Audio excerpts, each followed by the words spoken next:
Good morning, students. Myself, Jyoti Deval, Assistant Professor Political Science, SPC Government College, Ajmer.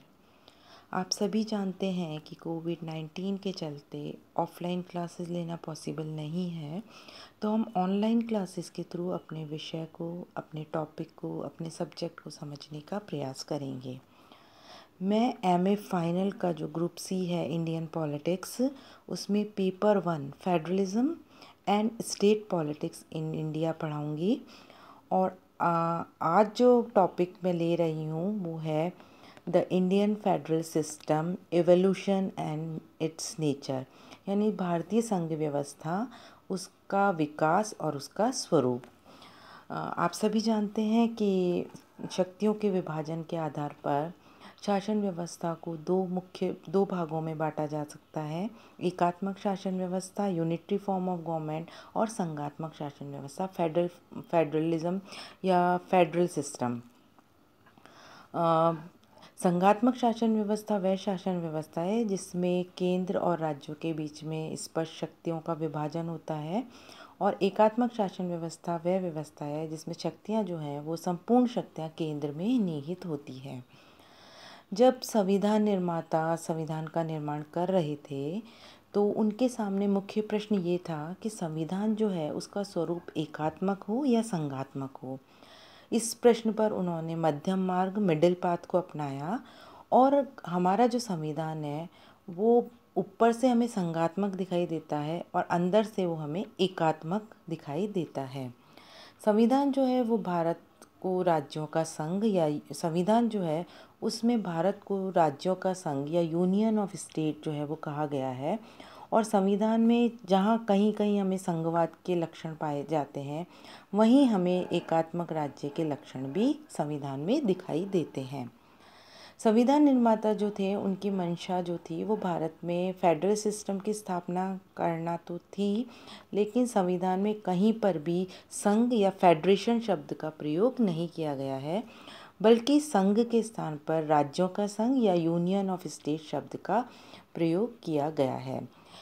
Union of state क्यों कहा गया है, इस शब्द के प्रयोग का स्पष्टीकरण देते हुए जो ड्राफ्टिंग कमेटी के जो हमारे अध्यक्ष थे डॉक्टर अंबेडकर, उन्होंने कॉन्स्टिट्यूशन असेंबली में कहा कि प्रारूप समिति के द्वारा इस शब्द का प्रयोग यह स्पष्ट करने के लिए किया गया है कि यद्यपि भारत एक संघ राज्य है, लेकिन संघ राज्य किसी प्रकार से राज्यों के पारस्परिक समझौते का परिणाम न होने के कारण किसी भी राज्य को संघ से पृथक होने का अधिकार नहीं है।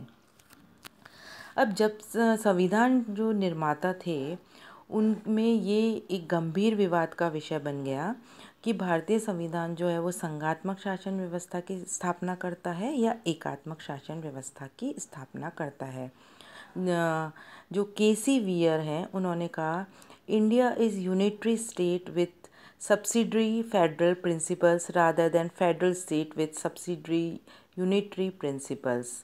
इसका मतलब है वो कहते हैं कि भारत जो है वो एकात्मक राज्य है और इसमें संघीय शासन व्यवस्था की विशेषताएं जो है नाम मात्र की हैं। भारत का संविधान जो है वो संघात्मक ज़्यादा है और एकात्मक अधिक है। जो D.N. बैनर्जी हैं उन्होंने कहा the Indian constitution is federal in form with unitary बायस, यानी वो कहते हैं कि भारत का संविधान का ढांचा जो है वो संघीय है और उसका झुकाव जो है वो एकात्मकता की ओर है। जो प्रोफेसर पाइली हैं उन्होंने कहा कि भारत का संविधान का ढांचा जो है संघात्मक है, लेकिन उसकी आत्मा जो है वो एकात्मक है। इसका मतलब है कि भारतीय संविधान का अगर हम स्वरूप उसका नेचर देखें तो वो शुरू से ही संविधान विशेषज्ञों के मध्य विवाद का विषय बना हुआ है कि हमारा जो संविधान है वो एकात्मक है या संघात्मक है, ज़्यादा एकात्मक है ज़्यादा संघात्मक है, ये जो है विवाद का विषय है। संविधान जब इम्प्लीमेंट हो गया, अंगीकृत हो गया, उसके बाद भी ये जो कॉन्फ्लिक्ट है ये जो है वो ख़त्म नहीं हो रहा। और हमारे संविधान निर्माताओं का ध्येय जो था वो किसी मौलिक संविधान को बनाना नहीं था, परंतु वो तो एक व्यवहारिक संविधान का निर्माण करना चाहते थे। इसी कारण उन्होंने प्रचलित संघीय संविधान के कुछ ऐसे तत्वों को ले लिया जिनको उन्होंने उपयोगी समझा। अगर हम भारत में संघवाद के अध्ययन के प्रति जो दृष्टिकोण है, यानी approaches for the study of India's federal politics को देखें, तो हम ये कहते हैं कि जिस प्रकार भारत की जो राजनीतिक व्यवस्था है उसका स्वरूप जो है वो वाद विवाद का विषय है, उसी तरह से इसका संघीय स्वरूप भी वाद विवाद का विषय बना हुआ है। ये विवाद जो है जब 1950 जब से संविधान बना जब से उस समय से चला आ रहा है, और इस विवाद का मुख्य बिंदु यही है कि भारतीय शासन व्यवस्था संघात्मक है या एकात्मक। ज़्यादा जो है वो संघात्मक है या एकात्मक। इस संबंध में जो अप्रोचेस हमारे सामने आई वो दो हैं। पहली है वैधानिक या संस्थागत विचारधारा, लीगल एंड स्ट्रक्चरल अप्रोच, और दूसरी है व्यवहारिक विचारधारा, एम्पिरिकल अप्रोच। जहाँ तक अगर हम फर्स्ट अप्रोच की बात करें, वैधानिक ढांचे की, तो उस ढांचे के संबंधित दृष्टिकोण का प्रश्न है यह है कि कहा जा सकता है कि हमारा संविधान संघीय है, लेकिन संघीयता की मात्रा के विषय में मतभेद होना जो है वो स्वाभाविक है। ये दृष्टिकोण कहता है कि भाई संविधान जो है वो संघीय है, फेडरल है, लेकिन कितना फेडरल है इसके लिए हमें आपस में वो जो विवाद होना वो बिल्कुल स्वाभाविक है। K C Wheare, Alexandrowicz and Dean Paul Appleby इस दृष्टिकोण को प्रस्तुत करने वाले प्रमुख विदेशी विद्वान हैं। और केसी वियर जो है वो कहते हैं कि भारतीय संघ अधिक से अधिक अर्ध संघ है, और उनकी ये विचारधारा हमारे संविधान के विधिगत अध्ययन पर आधारित है। और जो एलेक्जेंड्रोविच है उनका कहना है कि अर्ध संघ का विचार ही दोषपूर्ण है, या तो कोई राजनीतिक व्यवस्था पूर्ण संघीय हो सकती है या नहीं।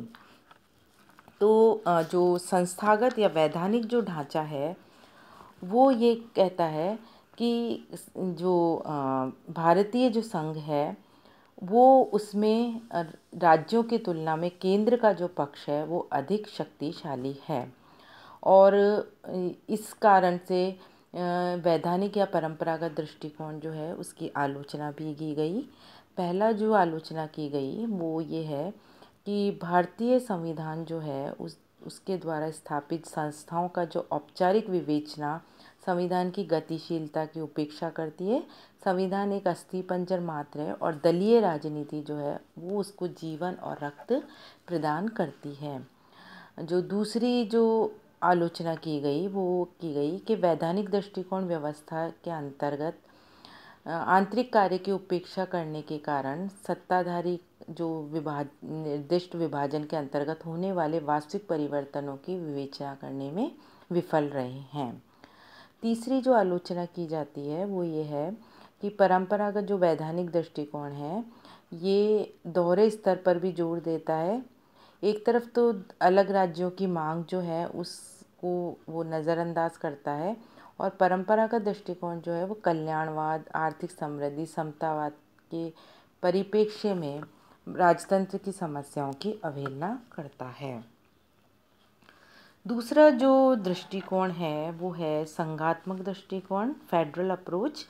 और जो हमारे संविधान निर्माता थे उनका लक्ष्य जो था वो यही था कि भारत में एक संघीय शासन की व्यवस्था स्थापना करना है।